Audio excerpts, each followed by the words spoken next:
Hubo un tiempo, más antiguo que las civilizaciones, más antiguo incluso que la memoria del alma, en que el cuerpo del ser humano no era considerado un contenedor, sino un templo viviente.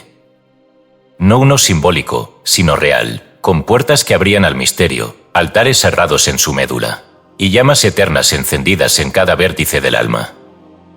En ese tiempo, que los sabios del Rig Veda llamaron Satyayuga, y que los textos gnósticos conocieron como la morada del uno sin sombra, el cuerpo era la morada visible del Dios invisible. Pero caímos. Caímos no por desobedecer, como sugieren las religiones exotéricas, sino por olvidar. Olvidamos los nombres del alma, el canto de los centros sutiles, los caminos internos que conectaban al hombre con el cosmos. Y así, como quien olvida las notas de una sinfonía, nos convertimos en intérpretes de un instrumento que ya no sabíamos tocar. Este libro es un llamado a recordar. No recordar con la mente, sino con la esencia. Porque la memoria del alma no reside en el cerebro, sino en el campo energético que nos envuelve. Los antiguos lo sabían, los Upanishads lo enseñaron, los alquimistas lo cifraron en sus símbolos, y el maestro de Galilea lo insinuó al decir: el reino de Dios está dentro de vosotros. Lucas 5:21. Dentro, sí. No en otro lugar, no en un más allá que hiera tras la muerte, sino aquí, ahora, vibrando en 7 lenguas de fuego, esperando ser encendidas. Los chakras no son ruedas metafóricas ni ideas poéticas. Son órganos de percepción divina, centros de conciencia que unen cuerpo y espíritu. Su nombre en sánscrito, Kekra, significa literalmente rueda, pero esa rueda es una estrella viva, girando en un punto invisible del cuerpo, irradiando lo que crees, lo que sientes, lo que niegas y lo que aún no sabes de ti. Cada uno de los 7 centros descritos en esta obra es una puerta custodiada por una virtud y una sombra. Solo atravesándolos conscientemente, podemos volver al trono interior.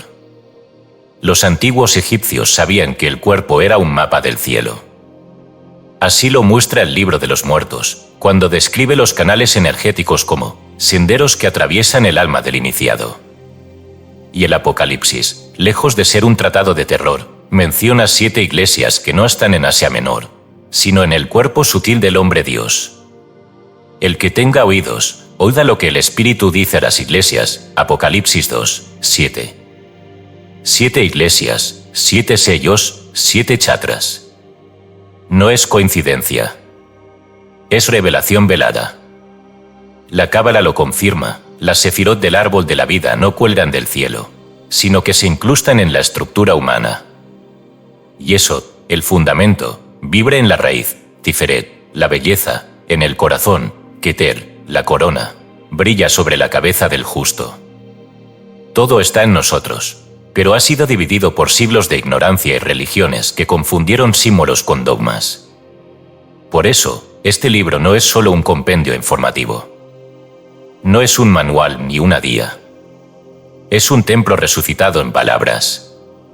Cada capítulo será una estancia sagrada. Cada chakra, una llave. Cada enseñanza, una invitación al altar. Pero este altar no está allá afuera. Está en tu plexo. En tu garganta. En tu entrecejo. En esa zona donde sientes que algo vibra cuando escuchas la verdad. Allí, exactamente allí, comienza el fuego que arderá hasta que vuelvas a recordar que eres imagen y semejanza del Creador. Ahora bien, la activación de los chakras no es un adorno espiritual. No es para tener visiones o poderes. Es para encarnar a Dios conscientemente. Para restaurar lo que fue dañado por el olvido. Activar un chakra es como encender un templo que llevaba siglos a oscuras. Es permitir que el Espíritu Santo, que no es una paloma, sino una energía sagrada, fluya por ti sin resistencia. Neville Goddard, en su visión más pura, dijo: Dios se convirtió en el hombre para que el hombre se convierta en Dios. Esta obra es un mapa oculto para ese regreso. Cada capítulo de este libro contiene una revelación, una enseñanza y un acto oculto. Leerás sobre el chakra raíz y sentirás que tus pies pesan más. Leerás sobre el chakra del corazón y te dolerá el pecho con memorias olvidadas. Leerás sobre el chakra corona y tal vez una noche despiertes llorando sin razón aparente. Todo eso forma parte del retorno al templo perdido.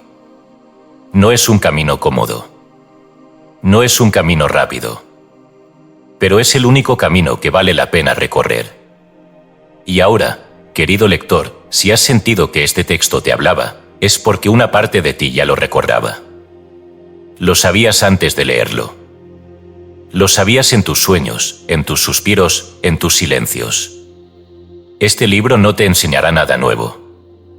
Solo te recordará quién eres. Dios no está lejos. Nunca lo ha estado. Pero no puede manifestarse si tus puertas están cerradas. Este libro es la llave. El templo eres tú. Durante la lectura de esta introducción, el ejercicio estaba escondido en el ritmo, las palabras y la activación emocional. Pero ahora se revela así. Ejercicio de activación inicial del templo interno. Antes de iniciar el primer capítulo, busca un lugar tranquilo. Coloca tu mano derecha sobre el corazón y la izquierda sobre el bajo vientre. Cierra los ojos. Respira 3 veces profundamente. Y repite con voz suave pero firme. Yo soy templo sagrado. Yo soy portador de Dios. Mis 7 puertas se abren ahora al fuego eterno del Uno. Yo recuerdo. Yo enciendo. Yo retorno. Permanece en silencio. No visualices nada. Solo siente. El camino ya comenzó. Los 7 sellos del espíritu, la ciencia divina de los chakras. Escrito y publicado por Escucha tu subconsciente. Todos los derechos reservados. Hemos notado que más del 80% que visitan nuestro canal no está suscrito. Puede apoyar este proyecto presionando el botón de suscribirse y dándole me gusta al vídeo. Gracias por inspirarnos en seguir creando más y mejor contenido para ti. ¿Estás listo para transformar tu vida? Capítulo 1. El derecho a existir, el fuego del chakra raíz. Todo viaje espiritual, por más elevado que sea, comienza con un acto de descenso. No hay ascensión sin encarnación. No hay iluminación sin primero honrar la tierra que pisamos ni cuerpo que habitamos. El chakra raíz, llamado Muladhara en la tradición védica, no es un punto inferior del alma, como tantos malinterpretan, sino el fundamento mismo sobre el que se levanta el templo del espíritu. Quien desprecia su cuerpo, su historia o su linaje, jamás podrá conocer a Dios, porque ha negado lo primero que Dios creó en él, su existencia misma. Cuando logres hacer de lo de arriba lo de abajo, y de lo de abajo lo de arriba, y lo interior como lo exterior, y lo exterior como lo interior, entonces entrarás en el reino, dice el Evangelio de Tomás, Logión 22. Esta sentencia crística, tan alejada de la visión edulcorada del Jesús eclesiástico, encierra el secreto del chakra raíz, la santificación de la materia. Porque solo cuando el alma deja de escapar hacia lo superior y se atreve a habitar la tierra como lugar divino, comienza el verdadero despertar. Los antiguos alquimistas lo sabían. La gran obra comenzaba no en el oro, sino en el plomo, denso, oscuro, pesado. El plomo del alma, lo llamaban, y sabían que debía ser abrazado, no eliminado. En el Mutus Liber, uno de los manuscritos alquímicos más enigmáticos, la primera imagen muestra a un hombre y una mujer recibiendo una fuente de agua que cae del cielo, pero esa agua solo puede recogerse en vasijas de barro. La divinidad no puede alojarse en quien niega su barro. El chakra raíz está ubicado en la base de la columna, pero su realidad es mucho más vasta. Es el eco de la primera chispa que te dijo, tienes derecho a estar aquí. Está ligado al nacimiento, a la infancia, al territorio, al cuerpo. Cuando está bloqueado, el ser humano siente miedo de vivir, culpa por desear y ansiedad por pertenecer. Busca constantemente validación, techo, seguridad. Pero cuando se activa, algo más profundo ocurre, uno recuerda que la tierra es también el rostro de Dios. El libro de Enoc, texto prohibido por las iglesias pero venerado por los esenios y conservado en la tradición etíope, narra que cuando los ángeles descendieron a la tierra, lo primero que hicieron fue enseñar a los hombres los metales y la raíz de las plantas, Enoc 8:1. esto ha sido interpretado por muchos como una caída. Pero para los sabios, fue una revelación, la materia también contiene sabiduría. El chakra raíz no es una prisión, sino una puerta. Lo que para los ciegos es peso, para los videntes es ancla. Habitar el cuerpo es, entonces, el primer sacramento. Comer con conciencia, respirar con gratitud, sentir la gravedad como abrazo del planeta. Pero también lo es reconciliarse con la sangre, con la herencia, con la historia que nos precede. Porque este chakra no solo sostiene la carne, sostiene la narrativa del alma en esta encarnación. Y sin embargo, hemos sido educados a huir, a negar el cuerpo como impuro, a considerar la espiritualidad como una fuga hacia lo etéreo. Es aquí donde el chakra raíz clama su verdad olvidada. No puedes amar a Dios si odias tu existencia. Cada hueso, cada músculo, cada latido, fue tejido por la inteligencia divina. No hay error en tu forma. No hay accidente en tu lugar de nacimiento. No estás tratando de llegar al cielo, tú eres el cielo que decidió entrar a la tierra. El Corpus Hermeticum, en su Tratado 13, relata un diálogo entre Hermes y su hijo Tat. En él, Hermes dice, el hombre es una maravilla, hijo mío. Porque él es a la vez terrestre y celeste, mortal e inmortal, contenido y continente. El chakra raíz es la conciencia de ese continente. No es lo que aspiras a dejar atrás, sino lo que debes consagrar para que el alma pueda elevarse sin fragmentarse. Pero ¿cómo se consagra la tierra? No mediante rituales vacíos, sino mediante presencia.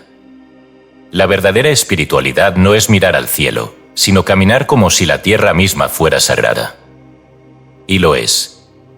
Desde el polvo que sostiene tus pies hasta el fuego que arde bajo la columna vertebral, todo es testigo del uno. Por eso las culturas ancestrales danzaban, tocaban tambores, enterraban los pies en el suelo y cantaban a la madre tierra. Ellos sabían que antes de hablar con los ángeles, debías honrar el barro del que estás hecho. En los textos de Hildegarda de Bingen, la gran mística alemana del siglo XII, se dice, el alma vibra como raíces bajo la tierra, ocultas pero vivas. Si no penetran profundo, el árbol se quiebra en la tormenta. Esta metáfora no es solo botánica, es espiritual. Sin un chakra raíz fuerte, todo despertar se convierte en fuga. Toda oración se vuelve ilusión. Y toda visión se convierte en delirio. Por eso, este primer capítulo no pretende que trabajes tu chakra raíz. Esa palabra huele a esfuerzo. Lo que se pide aquí es más profundo, que te encarnes voluntariamente. Que no sobrevivas, sino que habites. Que no huyas, sino que desciendas con majestad. Que no esperes a morir para ser aceptado por Dios, sino que veas que ya fuiste aceptado cuando respiraste por primera vez. Revelación oculta del capítulo, ejercicio para el chakra raíz. Ahora revelada abiertamente. Ejercicio de encarnación sagrada, yo tengo derecho a estar aquí. Antes de dormir, descalzo y con las plantas de los pies tocando el suelo, respira profundamente 7 veces. Coloca tu mano izquierda sobre tu vientre bajo y la derecha sobre el esternón. Cierra los ojos. En silencio, afirma con voz interna, una vez por respiración. Yo tengo derecho a existir. Yo tengo derecho a estar aquí. Yo soy tierra sagrada. Siente cómo tu cuerpo se hace más denso, más presente, más vivo. No visualices nada. Solo permanece. Es en esa permanencia donde el chakra raíz se enciende como el primer fuego del altar. Capítulo 2. El deseo que purifica, la llama del chakra sacro. El alma desea. No porque le falte algo, sino porque desear es recordar que existe un fuego interno que nos empuja a regresar a la unidad. En la confusión moderna, el deseo ha sido confundido con capricho, con carencia, con lujuria. Pero el deseo, en su raíz más pura, es la vibración misma del espíritu llamándose a sí mismo a través de la forma. El chakra sacro, llamado Svadhisthana en la tradición védica, es la cuna de ese deseo divino, no el deseo de poseer, sino el deseo de fundirse, de expresar, de danzar, de crear. muchos sistemas religiosos, en su intento por domar al hombre, demonizaron el deseo. Pero al hacerlo, lo cercaron, lo reprimieron y lo obligaron a expresarse por vías retorcidas. El fuego que no se honra se convierte en humo. Por eso, el chakra sacro no es un centro a dominar, sino a consagrar. Porque en su centro arde el eros eterno, no el pasional, sino el sagrado, aquel que une el alma con su origen y la mueve a crear belleza. En el Corpus Hermeticum, Asclepio pregunta a Hermes por el origen de la creación, y Hermes responde: el deseo de Dios fue el comienzo de todo. Él deseó verse a sí mismo, y ese deseo generó el mundo. No es poca cosa. Dios deseó. Y ese deseo no fue erróneo, ni impuro, sino el acto inicial de creación. El chakra sacro guarda esa memoria. No está en ti solo para la reproducción, ni como una zona erógena, sino como la matriz del universo manifestado. En él vive el eco del primer deseo de Dios, ver su reflejo a través de la forma. Los sufíes, poetas del alma y alquimistas del corazón, comprendieron este secreto. Rumi escribió: la herida es el lugar por donde la luz entra en ti. Pero también dijo: el anhelo que sientes es el mensaje del amor divino dentro de ti. El chakra sacro vibra cuando sientes deseo, no solo sexual, sino artístico, místico, estético.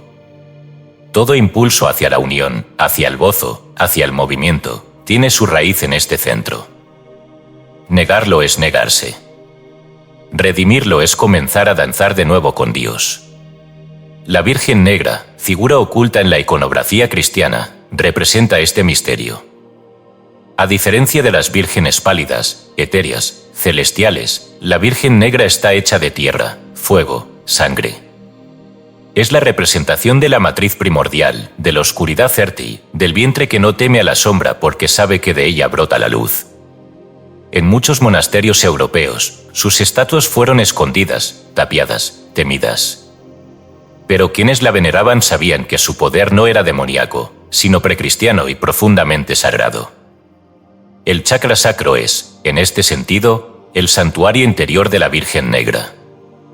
Un lugar donde la oscuridad no es maldad, sino misterio. Donde la energía sexual no es lujuria, sino alquimia. Donde el placer no es pecado, sino confirmación de que el cuerpo está vivo, despierto y bendecido. Pero ¿por qué se nos enseñó a temer al deseo? Porque el deseo mal comprendido puede esclavizar. Y eso es cierto. Pero el deseo comprendido, refinado, canalizado, puede liberar. Puede transmutar. Así como el fuego puede destruir o iluminar, el chakra sacro puede consumirnos o llevarnos al éxtasis espiritual. Todo depende de si lo negamos o lo abrazamos con reverencia. En el Evangelio de María Magdalena, cuando los discípulos le preguntan qué dijo el Salvador en secreto, ella responde: Él dijo que el deseo es la raíz de la ignorancia, si no se conoce su origen. He aquí la clave: no es el deseo el problema, sino el olvido de su origen divino. El chakra sacro no busca satisfacción externa, sino expresión interna. Cuando está en armonía, el ser humano no busca llenar vacíos, sino compartir plenitud. De allí que la creatividad, la sensualidad, la danza, la poesía, la risa, el juego, todos ellos sean expresiones de este chakra. Cuando reímos desde el vientre, cuando lloramos de placer ante una obra de arte, cuando danzamos como si el cuerpo fuera una oración en movimiento, estamos activando esta llama sagrada. Pero también es cierto que este chakra es uno de los más heridos en la humanidad. Traumas sexuales, represiones religiosas, culpas heredadas, bloquean su flujo. Y cuando eso ocurre, el alma pierde su alegría básica de vivir. Se siente desconectada del cuerpo, del gozo, del deseo puro. Por eso, sanar el chakra sacro es un acto revolucionario. Es decirle al universo: estoy listo para sentir de nuevo. Estoy listo para crear. Estoy listo para vivir con placer sin culpa. La cábala mística lo relaciona con Yesod, la fundación, el portal entre el mundo visible e invisible. Yesod es el espejo que refleja lo que hay en las alturas y lo hace vibrar en la carne. Cuando Yesod está limpio, El alma puede recibir imágenes puras y convertirlas en forma, música, palabra, caricia, alimento, gesto. El chakra sacro es, entonces, el útero de lo invisible. En la alquimia interior, se dice que el fuego sagrado reside en las aguas interiores del vientre. Esas aguas deben ser agitadas, calentadas, bendecidas. No para perderse en los placeres, sino para recordar que el placer es un reflejo de la gloria de Dios. El alma que ha negado el deseo se vuelve estéril, rígida, moralista. El alma que lo abraza con sabiduría se vuelve fértil, suave, profunda. Y así como el chakra raíz nos anclaba a la tierra, el sacro nos impulsa a fluir. A vivir como ríos que no se excusan por moverse, sino que cantan en su movimiento.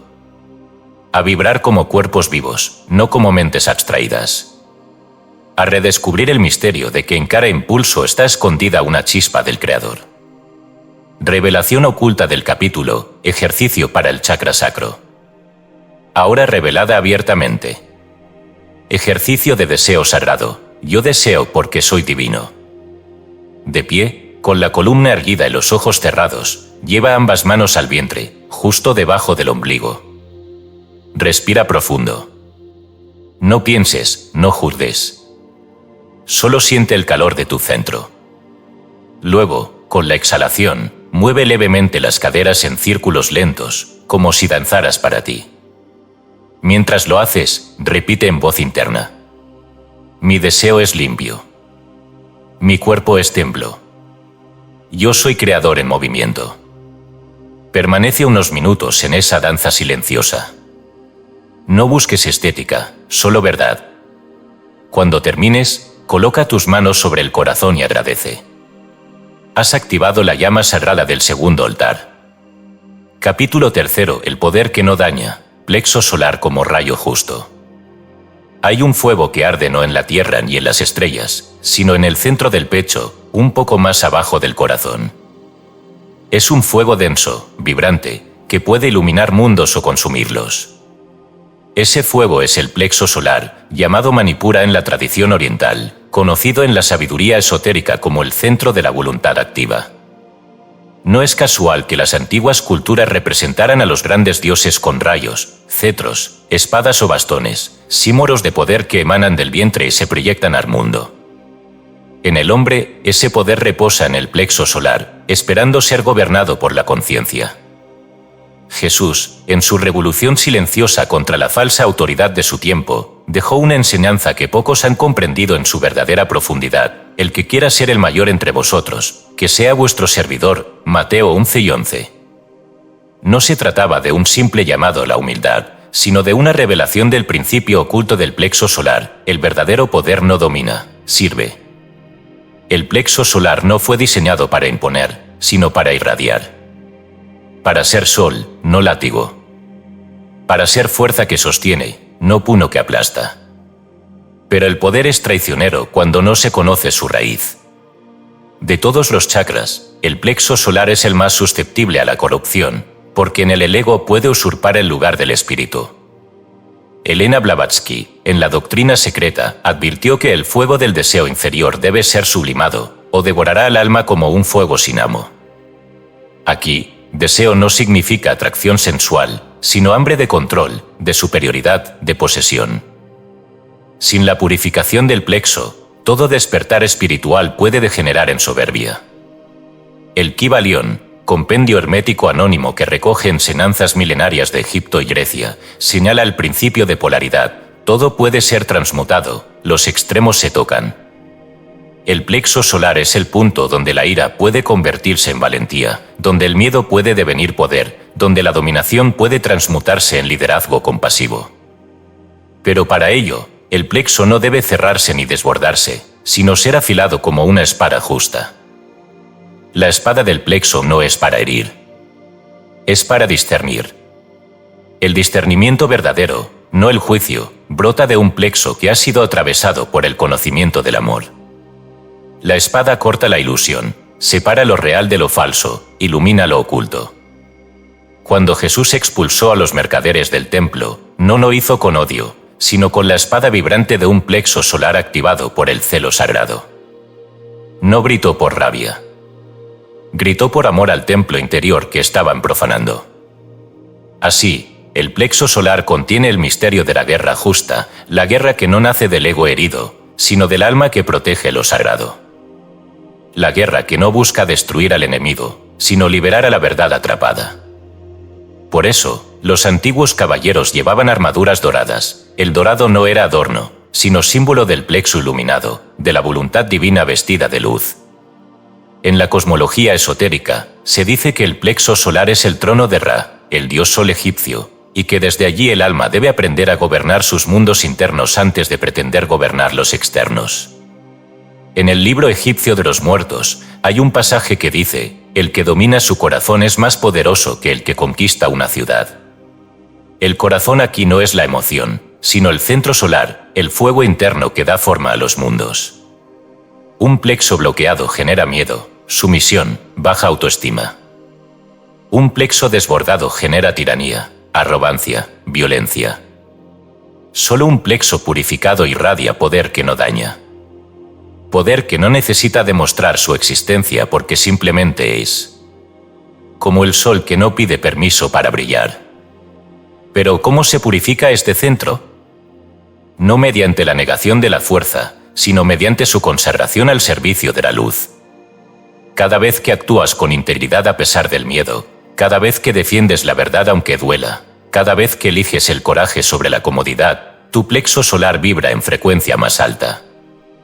Cada vez que eliges la dignidad en lugar del orgullo, el plexo se refina como el oro en el crisol. En la alquimia espiritual, el plexo es el lugar donde el plomo emocional se convierte en oro de voluntad. El alquimista no destruye su plexo, lo refina. No apaga su fuego, lo limpia de humo. Así, el hombre se convierte en rey no por coronación externa, sino por ascensión interna. Y su trono no es de piedras ni de metales, sino de fuego vibrante que sostiene mundos invisibles. En el esoterismo cristiano, el plexo es también el lugar donde la semilla crística germina antes de ascender al corazón. Porque Cristo no nace en la mente ni en el corazón sin antes ser concebido en el centro del poder humano. Solo cuando la voluntad humana se arrodilla ante la voluntad divina, el Cristo interior puede ser coronado. Y no es una renuncia derrotista. Es una rendición majestuosa: no se haga mi voluntad, sino la tuya, dijo Jesús en Getsemaní, Lucas 10 y 42. Estas palabras, dichas en el momento más oscuro, abrieron un portal de resurrección no solo para él, sino para toda la humanidad. Allí, en el crisol del dolor, el plexo solar de Jesús brilló como un sol invencible. El plexo es, por tanto, la espada. Y la espada no es buena ni mala. Todo depende de la mano que la sostiene. Si es la mano del ego, la espada corta para herir. Si es la mano del espíritu, la espada corta para liberar. Así es el poder que no daña, un poder que sirve al amor, no a la ambición. Un fuego que ilumina, no que calcina. Una fuerza que no necesita vencer, porque ya sabe que ha nacido del vencedor. Revelación oculta del capítulo, ejercicio para el plexo solar. Ahora revelada abiertamente. Ejercicio de fuego justo: yo soy luz que no daña. Colócate de pie, con las piernas firmes como raíces. Lleva ambas manos al plexo solar, justo encima del ombligo. Inhala profundamente, imaginando una esfera dorada expandiéndose desde ese centro hacia todo tu cuerpo. Con cada exhalación, afirma en voz interna: mi poder es limpio. Mi voluntad es justa. Yo sirvo a la luz. Permanece así unos minutos, respirando poder limpio, sintiendo que tu plexo no te pertenece solo a ti, sino que es canal de la voluntad divina. Tu espada ya brilla. Capítulo 4: el amor que no pide, el corazón como trono de Dios.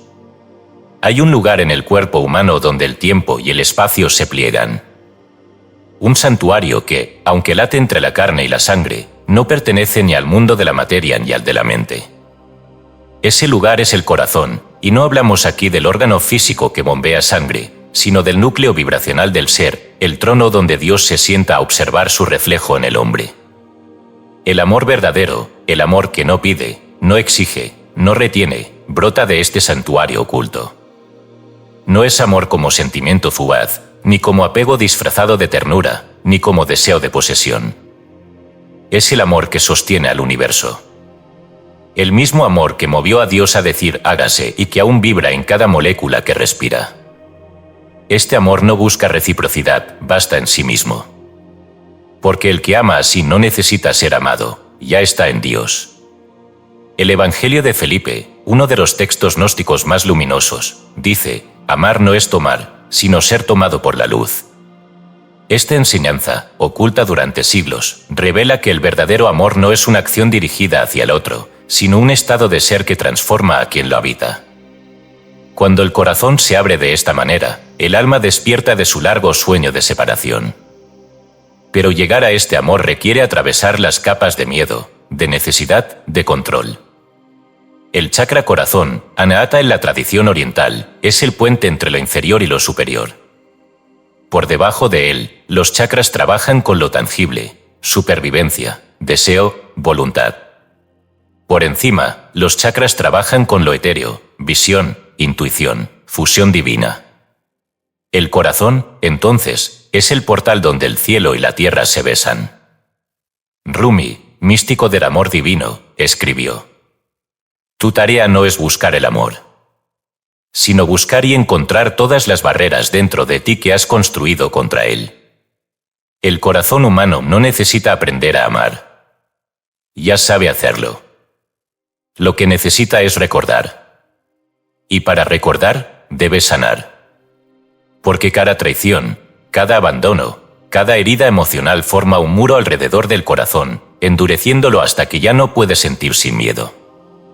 No es el amor el que duele. Es el ego herido quien sufre cuando sus expectativas no son satisfechas. El libro de los muertos egipcio, en su célebre pesaje del corazón, enseña que tras la muerte, el alma era conducida ante la diosa Maat.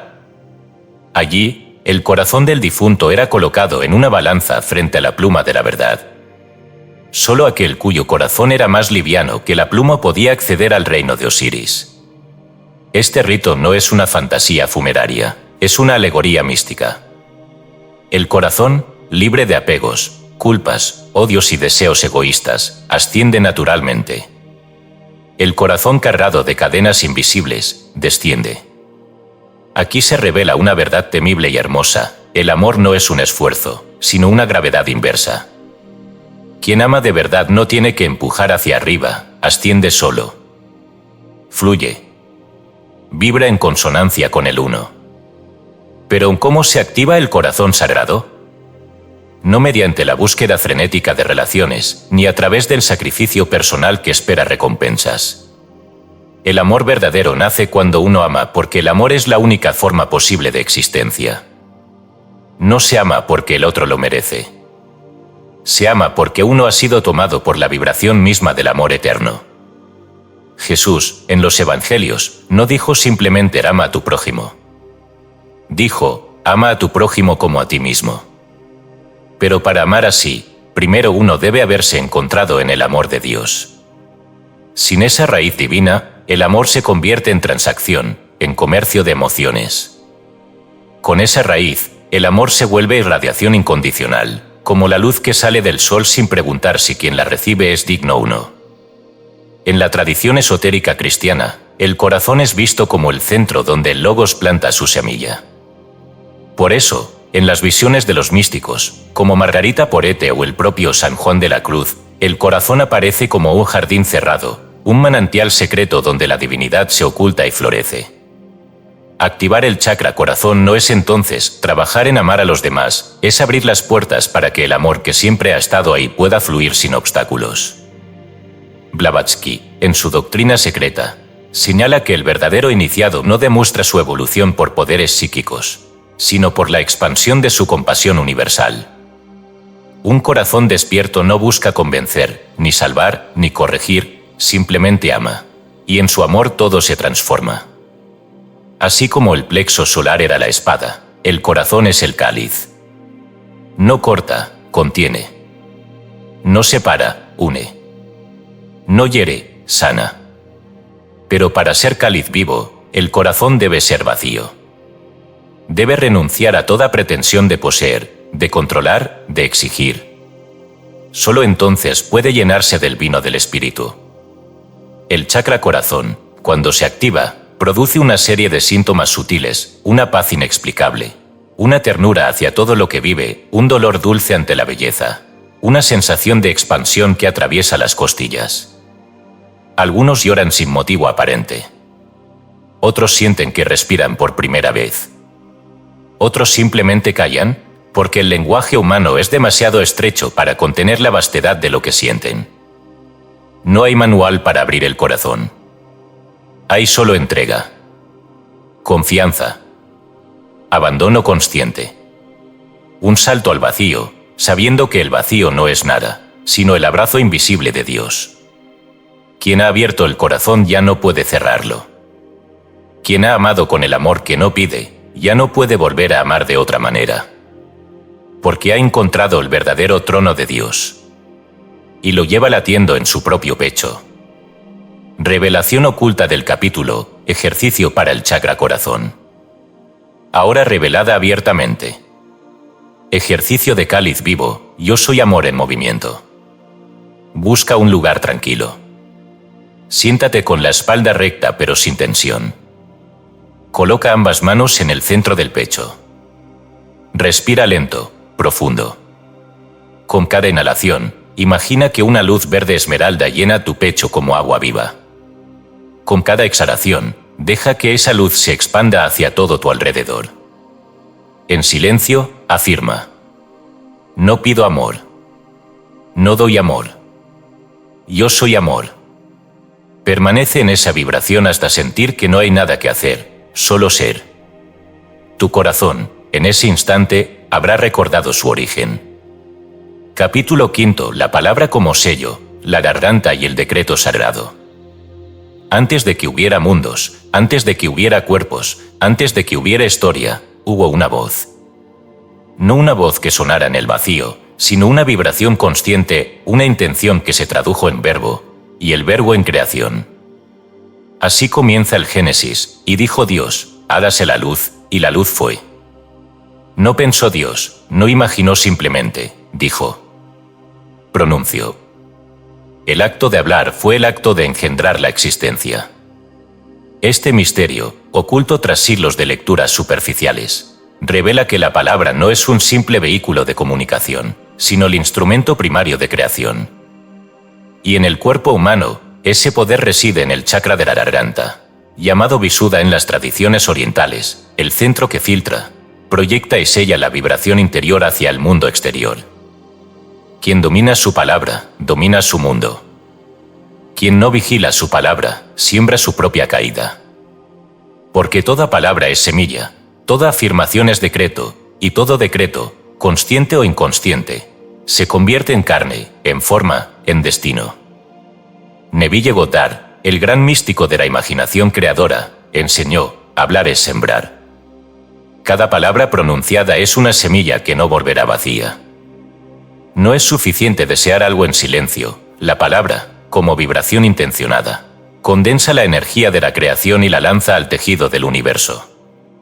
En las escuelas esotéricas más antiguas, como la cabalística, el secreto de la creación a través de la palabra era custodiado como el mayor de los misterios.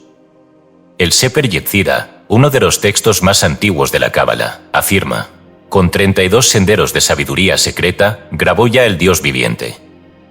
Él creó su universo con 3 libros: letra, número y palabra. Las letras hebreas no eran para ellos signos arbitrarios, sino formas vivas, vibraciones conscientes que contenían arquitecturas del ser. Cada palabra que pronunciamos moldea las aguas invisibles que nos rodean.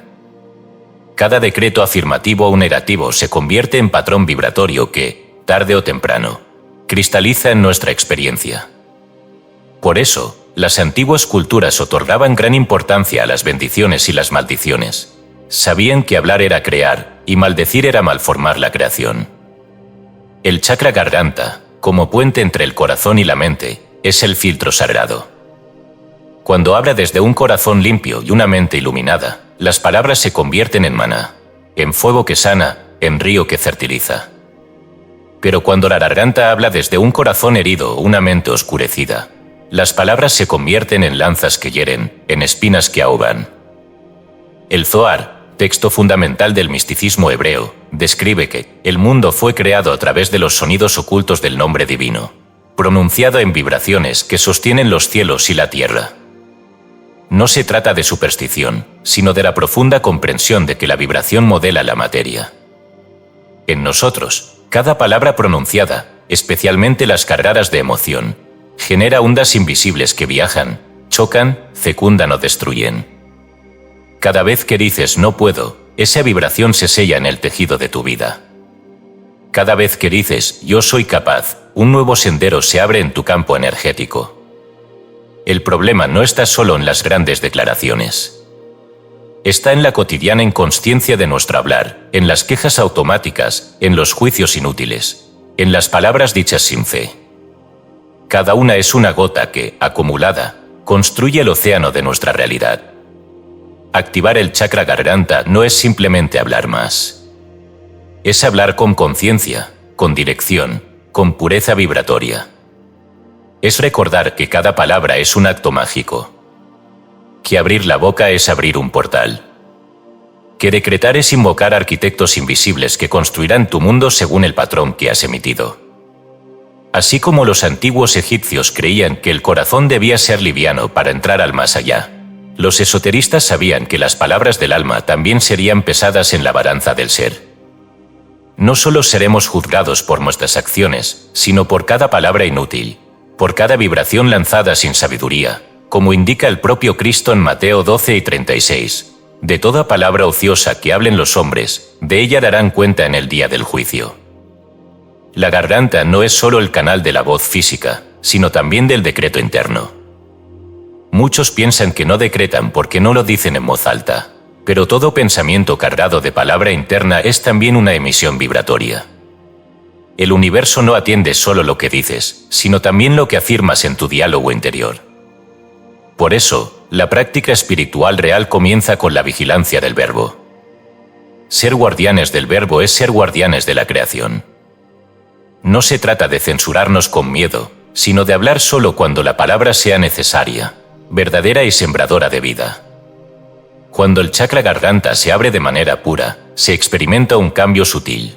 La voz se vuelve más resonante, el habla más pausada, las palabras menos compulsivas y más luminosas. Incluso el silencio se vuelve elocuente, porque quien ha activado su garganta no necesita llenar los espacios. Su sola vibración llena el aire de propósito. La voz consciente es la extensión del alma. Es el eco del verbo original.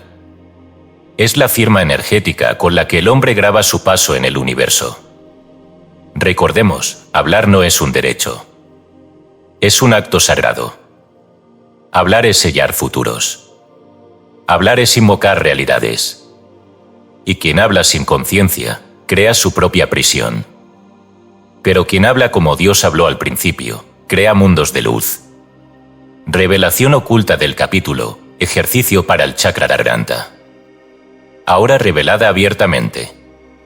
Ejercicio de verbo sagrado, yo hablo, luego creo. En un momento de silencio diario, cierra los ojos y lleva la atención a tu garganta. Siente cómo respira contigo. Luego, en voz suave pero firme, decreta. Mi palabra es semilla de luz. Mi verbo crea en Dios. Yo decreto con amor y verdad. Después de decirlo, permanece en silencio absoluto, sintiendo como la vibración de tu palabra aún resuena en el espacio. Cada día, sé consciente, lo que dices hoy es el mundo que vivirás mañana. Capítulo 6. La visión interior, el ojo que abre las puertas.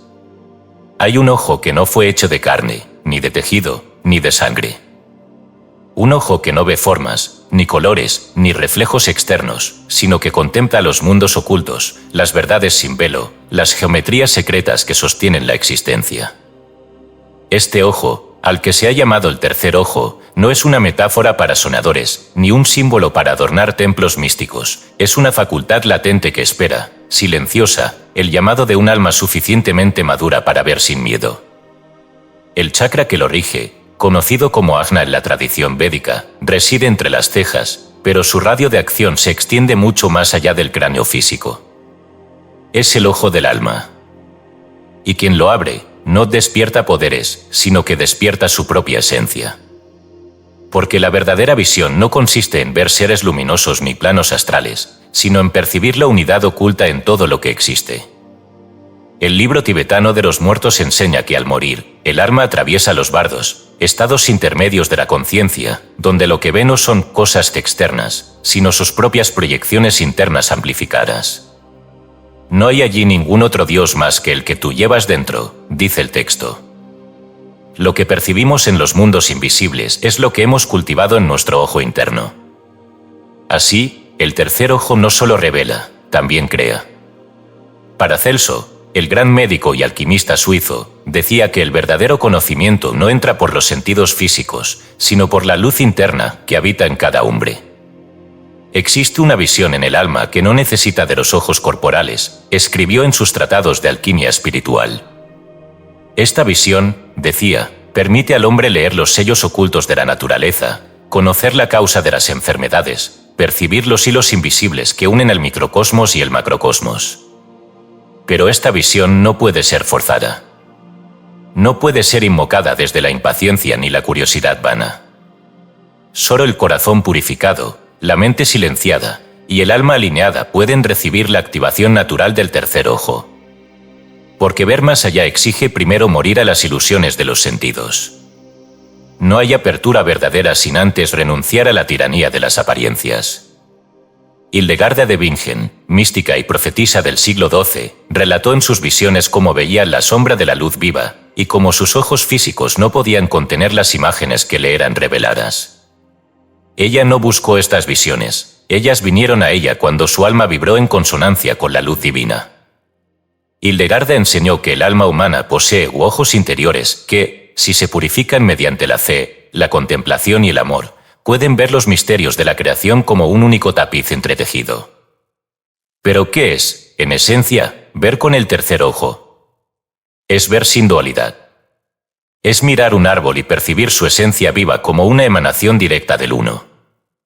Es observar a un enemigo y reconocer en él la chispa oculta de Dios. Es caminar por un mundo de sombras y no perder jamás la conciencia de que cada sombra es proyección de una luz inextinguible. El tercer ojo no da poderes mágicos en el sentido vulgar de la palabra.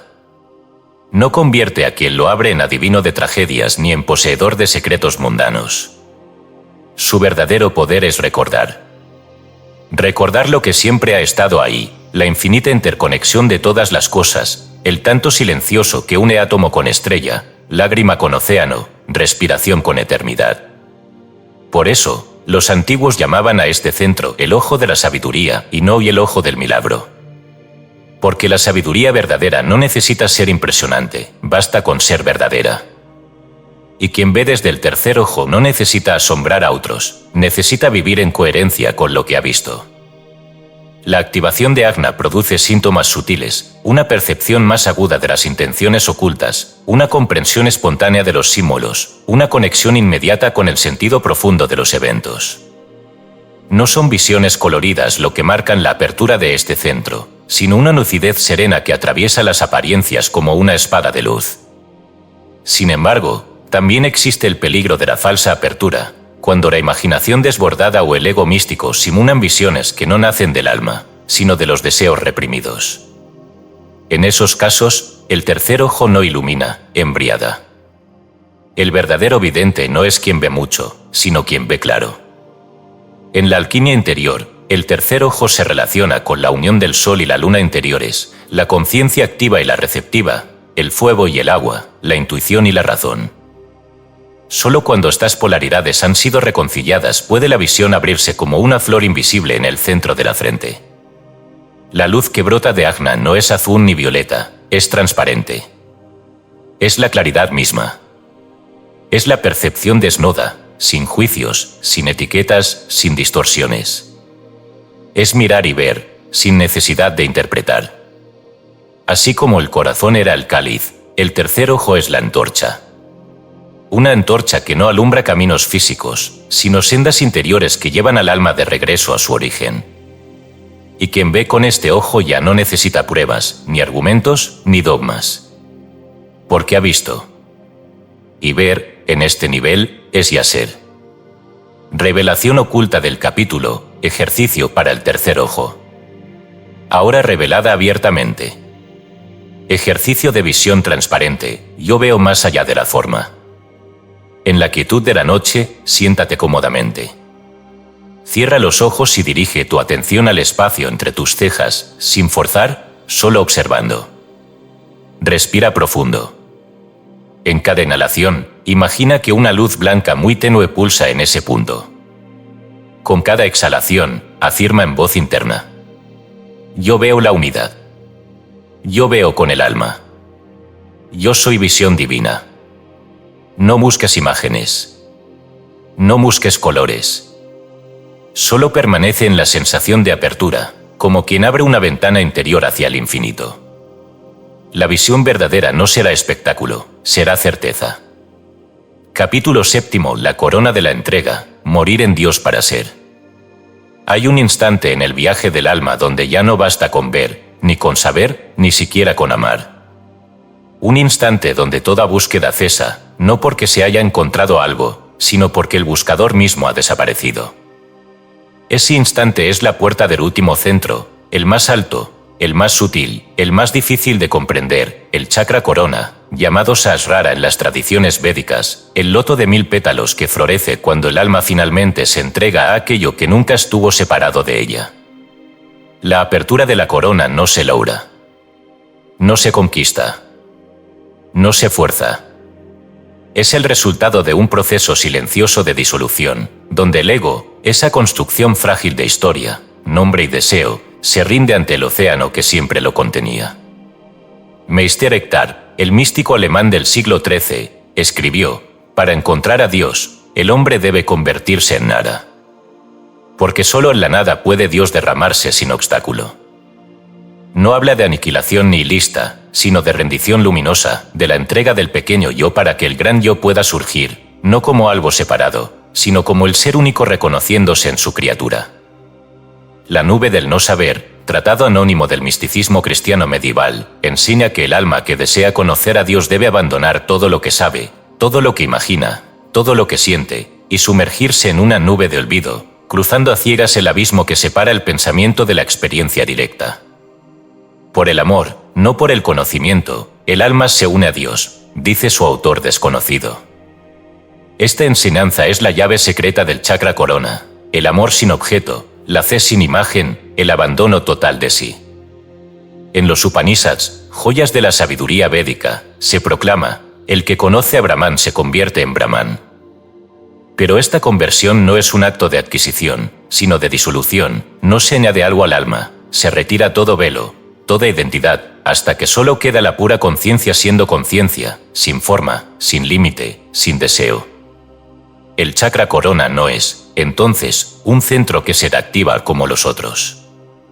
Es un estado que ocurre cuando el edificio entero de la personalidad ha sido ofrecido como un templo vacío donde Dios pueda morar sin obstáculos. No se sube a la corona con esfuerzo, se cae en ella por rendición. Mientras los otros chakras trabajan con energías, con vibraciones, con polaridades, la corona trabaja con el misterio puro. No hay colores definidos, no hay formas. Solo luz sin forma, sonido sin sonido, existencia sin distinción. Quienes han tocado, aunque sea por un instante, la apertura de este centro, hablan de una paz tan vasta que las palabras se vuelven inútiles. No es una paz emocional. No es un éxtasis momentáneo. Es el cese del hambre eterna del alma. Ya no hay nada que buscar. Ya no hay preguntas. Ya no hay distancia entre el amante y el amado. Sin embargo, este estado no es evasión ni alienación del mundo. El verdadero ascenso a la corona implica también el descenso amoroso a la vida cotidiana. Porque quien se ha unido al todo ya no desprecia nada, ve a Dios en el mendigo y en el rey, en la piedra y en la estrella, en la lágrima y en la risa. Todo se vuelve sacramento. Todo se vuelve presencia. El peligro del chakra corona es la falsa iluminación, la soberbia espiritual, el desprecio al mundo. la evasión de la responsabilidad encarnada. Por eso, las tradiciones místicas insisten en que quien alcanza este estado se reconoce más humilde que nunca, más servidor, más vacío de sí mismo y más lleno de compasión activa. En la alquimia interior, la corona es el matrimonio místico entre el alma y el espíritu. Es el día sin noche, el amanecer eterno donde la conciencia ya no se distingue del sol que la ilumina. El símbolo más puro del chakra corona no es la corona de oro del conquistador mundano, sino la corona de espinas del Cristo crucificado, la aceptación total del dolor, de la entrega, de la muerte al yo separado, para que la vida eterna pueda brotar desde el corazón de la cruz. El loto de 1000 pétalos no florece por voluntad propia. Florece porque el suelo del alma ha sido arado por la entrega, regado por el llanto sagrado de quien se rindió, iluminado por el sol de la fe que no necesita comprender. En silencio, en humildad, en amor sin objeto. El alma se convierte en lo que siempre fue, la misma esencia de Dios. Y en ese instante, ni el alma ni Dios existen ya como dos. Solo queda la pura existencia latiendo en un latido sin nombre. Revelación oculta del capítulo, ejercicio para el chakra corona. Ahora revelada abiertamente. Ejercicio de rendición consciente, yo me entrego al uno. En un momento de profunda quietud, sentado o recostado, cierra los ojos. Lleva tu atención a la cima de tu cabeza, pero sin tensión. Imagina, o siente, un leve roce de luz que apenas toca tu coronilla. No intentes visualizar colores ni formas. Simplemente afirma en voz interna: yo no sé. Yo no quiero. Yo soy. Permanece allí, sin expectativas, en el misterio de no saber, de no desear, de simplemente ser. La flor invisible sabrá cuándo abrirse. Capítulo 8: El árbol invertido, chakras y el árbol de la vida. Los sabios de todas las eras han descrito al ser humano como un árbol, un ser enraizado en la tierra y elevado hacia los cielos, una criatura de dos mundos unida en una sola vida. Esta imagen no es una metáfora poética, es un símbolo sagrado que encierra una verdad profunda. El hombre es un árbol invertido, cuyas raíces están en el cielo y cuyas ramas tocan la tierra. El sistema de los chakras y el árbol de la vida de la Cábala no son estructuras separadas. Son reflejos de una misma arquitectura sagrada. Cada chakra encuentra su espejo en una sefirá, cada sefirá vibra en resonancia con un centro de energía humano. Así como el árbol de la vida conecta lo invisible con lo visible, los chakras tejen en el cuerpo humano la red que sostiene su ser entre la tierra y el cielo. El Zohar, el texto más esencial de la tradición cabalística, enseña: el hombre fue creado a imagen del árbol superior. Su cuerpo, sus miembros, su aliento, todo corresponde a las ramas del árbol de la vida. Esta correspondencia no es accidental, es la huella misma de Dios en su creación.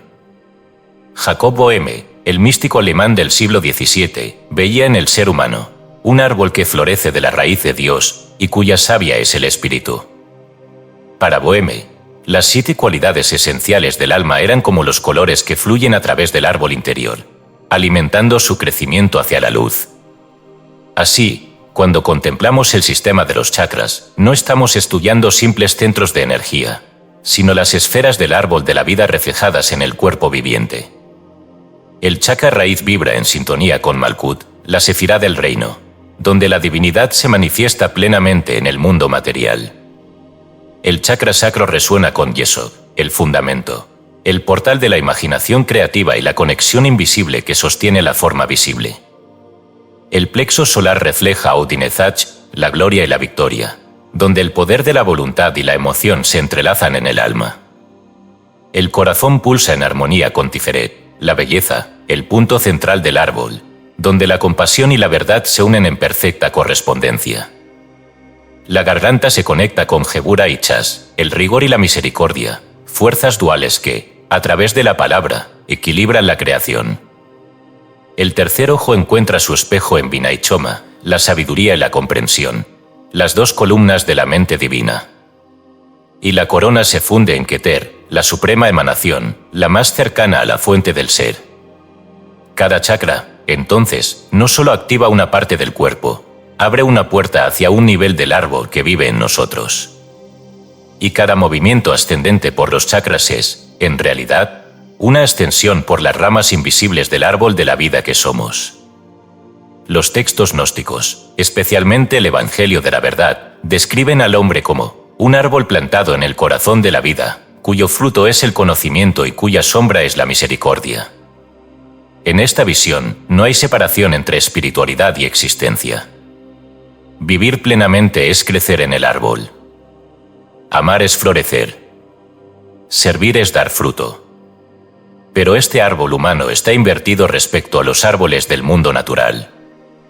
No extiende sus raíces hacia la tierra, sino hacia la fuente de toda vida.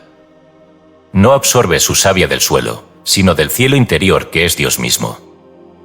Por eso, la tradición cabalística representa el árbol de la vida como una estructura que desciende de arriba hacia abajo, de lo divino hacia lo humano. La verdadera ascensión no consiste en huir del mundo, sino en reconocer que el mundo mismo es el jardín donde el árbol puede dar sus frutos eternos. Cada chakra activado es una rama que despierta. Cada sefirá vivificada es una hoja que canta en el viento de la conciencia. Y sin embargo, no basta con conocer esta correspondencia. No basta con visualizar esferas de luz. El árbol interno florece cuando el alma vive en vibración continua con las virtudes que cada centro representa. Cuando la tierra del cuerpo se honra como sagrada. Cuando el deseo se purifica como creatividad divina. Cuando el poder se pone al servicio de la luz. Cuando el amor se da sin condición. Cuando la palabra se convierte en decreto sagrado. Cuando la visión se abre a la unidad. Y cuando el yo se disuelve en el ser. Así, cada chakra no es solo un vórtice de energía, es una estación de maduración del alma. Y el alma, como el árbol, no crece luchando, sino entregándose al ritmo del sol interior. En la alquimia espiritual, el hombre árbol es también el eje del universo.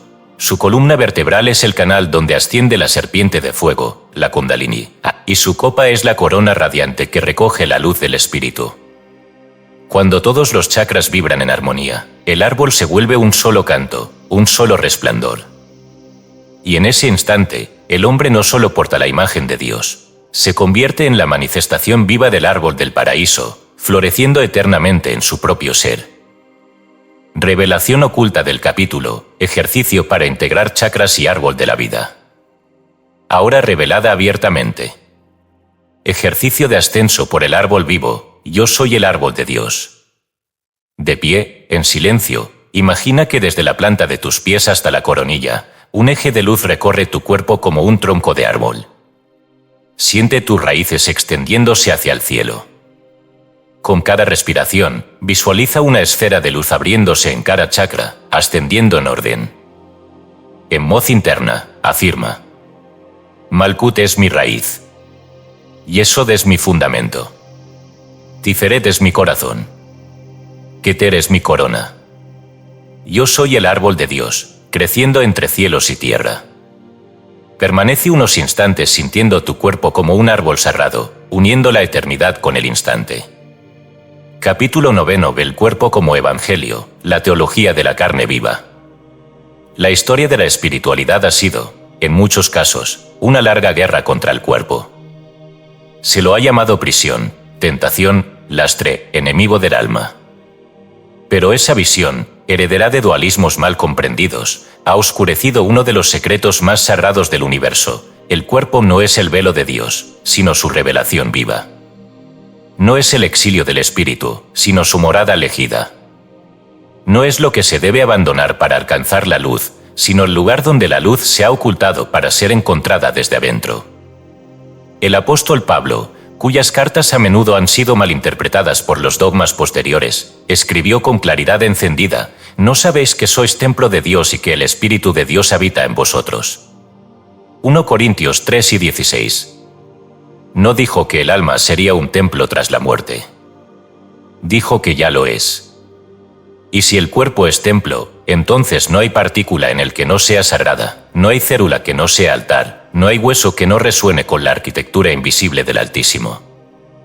La gnosis valentiana, rica en imágenes que funden lo humano con lo divino, enseña que el cuerpo fue creado no como cárcel, sino como espejo del pleroma, el pleno de Dios, y que en su estructura oculta se hallan los sellos que permiten al alma ascender sin perder su forma. En el Evangelio de la Verdad, texto gnóstico atribuido a Valentín, se afirma: el Padre se ha revelado en el Hijo, y el Hijo se ha revelado en el cuerpo. Esta afirmación, negada por siglos de teología dogmática, restaura el cuerpo a su trono místico. Teilhard de Chardin, sacerdote y paleontólogo, visionario entre dos mundos, escribió que la evolución no es solo biológica, sino espiritual, y que el cuerpo humano es el punto más alto donde la materia ha comenzado a despertar a su naturaleza divina. Para Chardin, la carne no es obstáculo, sino puente. Puente entre la tierra y la divinidad, entre el polvo de las estrellas y la eternidad. El cuerpo, cuando es mirado con ojos consagrados, no es una máquina, ni una bolsa de deseos, ni una simple vestidura. Es un libro escrito por Dios, donde cada órgano es un capítulo, cada latido una sílaba, cada respiración una oración. El alma no está encerrada en el cuerpo, está leyéndolo, descifrándolo, completándolo. Y mientras lo hace, Dios se vuelve cada vez más encarnado. Por eso, el desprecio del cuerpo no es humildad, sino ignorancia. No es pureza, sino ceguera. Quien niega su carne niega el evangelio silencioso que vibra en su sangre. Porque el verdadero Cristo no solo caminó en la tierra, se hizo cuerpo. No para enseñarnos a huir de él, sino para mostrarnos que en la carne puede habitar la plenitud del espíritu. Los chakras, en este contexto, no son adornos del alma, sino capítulos del cuerpo como evangelio. El cuerpo no es solo el contenedor de los chakras, es su expresión, su forma manifestada, su canto visible. Cuando uno activa un chakra, no despiritualiza el cuerpo, reconoce su espiritualidad intrínseca. No se trata de hacer que el cuerpo suba al cielo, sino de ver que el cielo siempre ha estado latiendo en el cuerpo. El cuerpo es también el escenario de las más altas revelaciones. Moisés tembló en su carne cuando escuchó la voz en la zarza. Jesús transfiguró su cuerpo en luz ante los ojos de sus discípulos. María Magdalena reconoció al resucitado no por un dogma, sino porque su presencia vibró en su carne. Todos los grandes momentos espirituales de la historia sagrada ocurrieron en cuerpos. Ninguno fuera de ellos. El cuerpo no es materia caída. Es materia en acto de resurrección. Cada lágrima que cae es bautismo.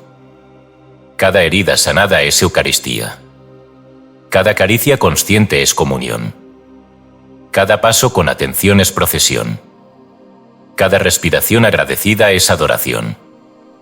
El cuerpo es la catedral donde la divinidad se hace música, danza, fuego y forma.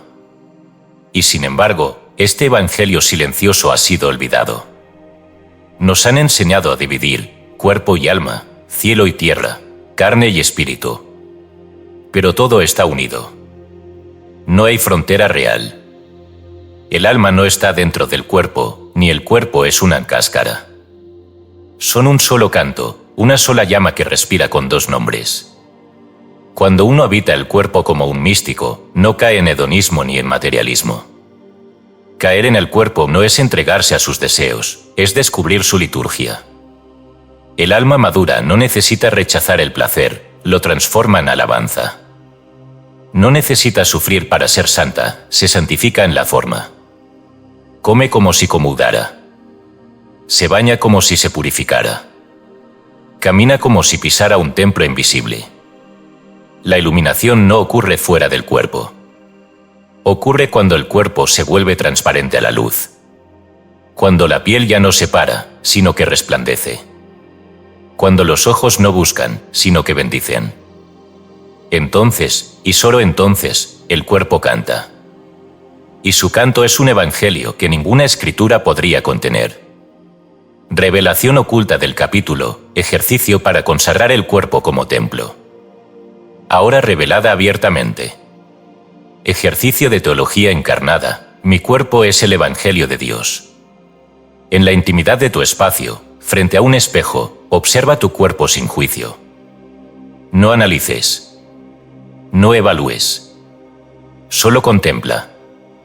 Luego, coloca tus manos en el centro del pecho y repite con voz suave. No hay error en mi forma. Mi cuerpo es sagrado.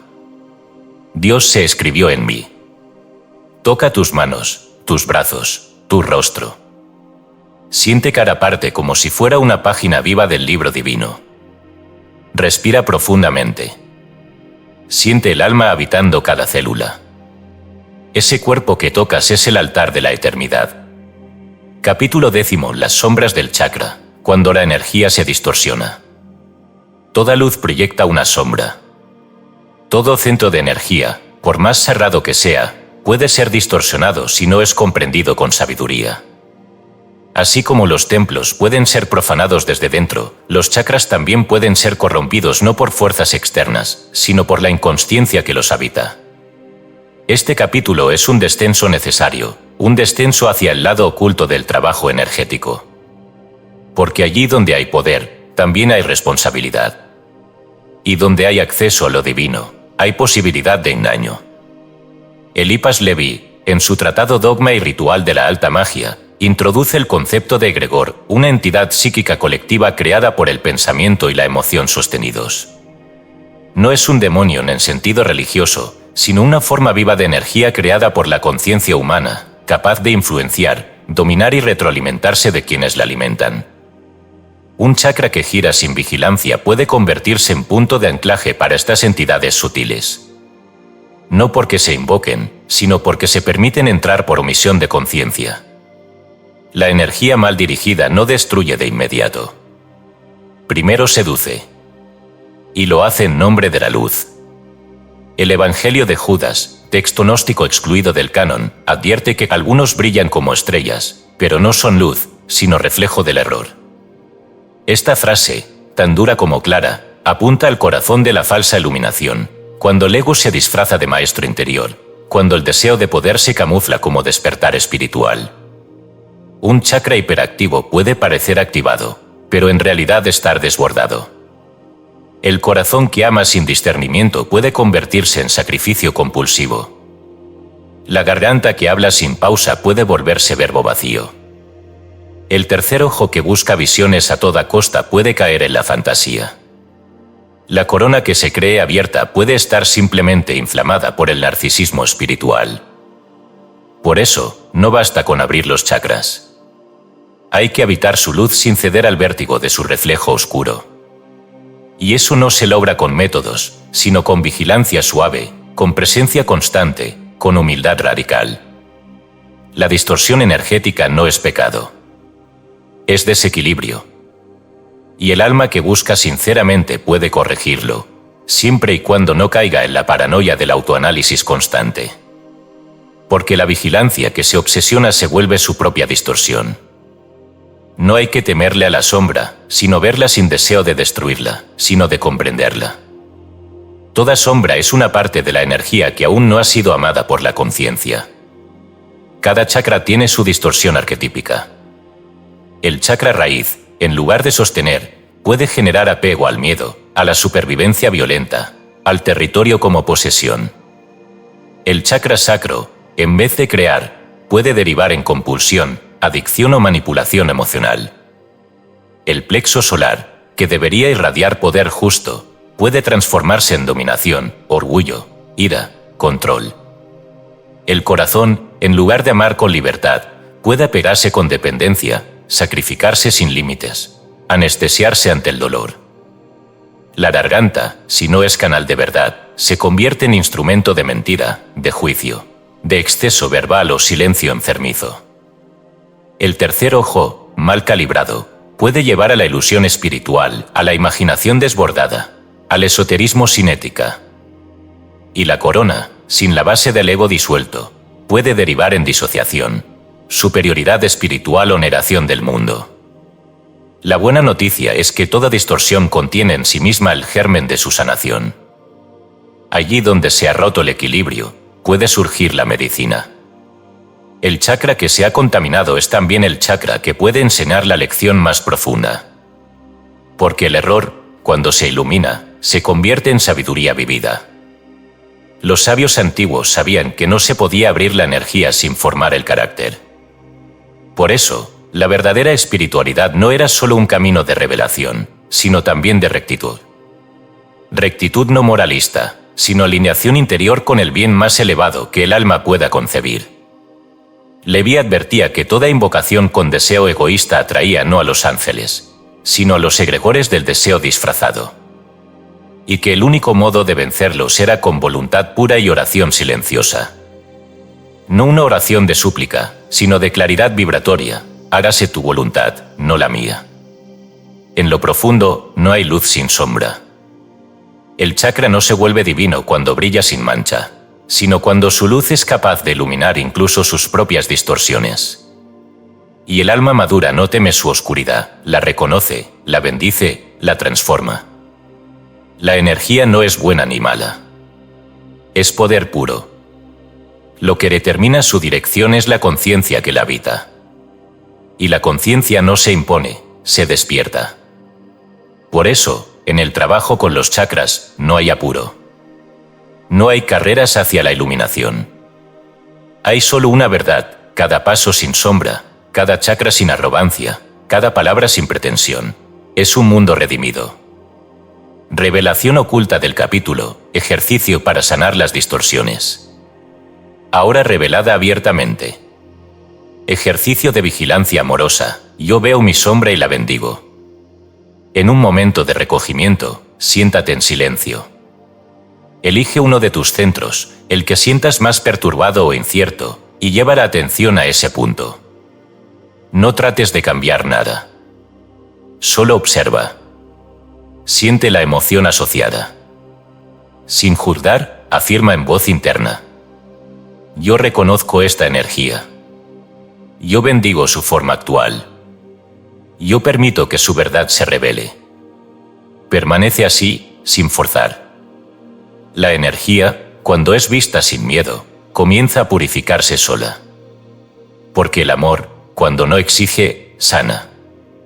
Capítulo 11. La oración vibracional, el sonido que ordena los centros. En el principio no fue la imagen, ni el pensamiento, ni la forma. En el principio fue el sonido. No un sonido audible por el oído humano, sino una vibración primordial, un eco eterno que aún resuena en el corazón de toda materia. Así lo enseñaron los hermetistas, los sabios védicos, los místicos cristianos y los alquimistas del alma. La creación es un canto, y el universo entero vibra como una palabra viviente pronunciada por Dios. Este capítulo no trata de técnicas de meditación sonora ni de mantras exotizados. Es un retorno al principio sagrado del verbo vibracional como arquitectura invisible del ser. Porque cada chakra, cada centro de energía, responde a sonidos específicos no porque alguien los haya asignado arbitrariamente, sino porque son órganos sutiles diseñados para resonar con ciertas frecuencias eternas. El Corpus Hermeticum, en su primer tratado, declara: todo lo que es, ha sido cantado por el Verbo. Y el Verbo es Hijo de Dios. Este verbo no es simple lenguaje. Es la vibración que ordena el caos, el ritmo que estructura la energía, el patrón que da forma al vacío. Es el logos, no como concepto filosófico abstracto, sino como sonido generador que atraviesa planos y cuerpos, que pulsa en estrellas y en células, que late también en nosotros. El ser humano, como microcosmos del todo, tiene en su interior 7 puertas sonoras, los chakras, que pueden abrirse no con fuerza, sino con la clave de su vibración. Por eso los antiguos no solo oraban con palabras, oraban con sonido, con entonaciones, con sílabas cerradas que no eran decorativas, sino claves cifradas de ordenamiento espiritual. Entre los sonidos más antiguos y potentes está el Iao, una fórmula vocal mística venerada por los neoplatónicos, los gnósticos, y retomada por escuelas herméticas como la Rosacruz. Cada letra de Iao representa una fase de la creación. Iota, el espíritu increado, la idea pura, el fuego divino. Alfar, la manifestación, el alma en descenso, el aliento encarnado. Omega, la consumación, la forma redimida, el regreso al uno.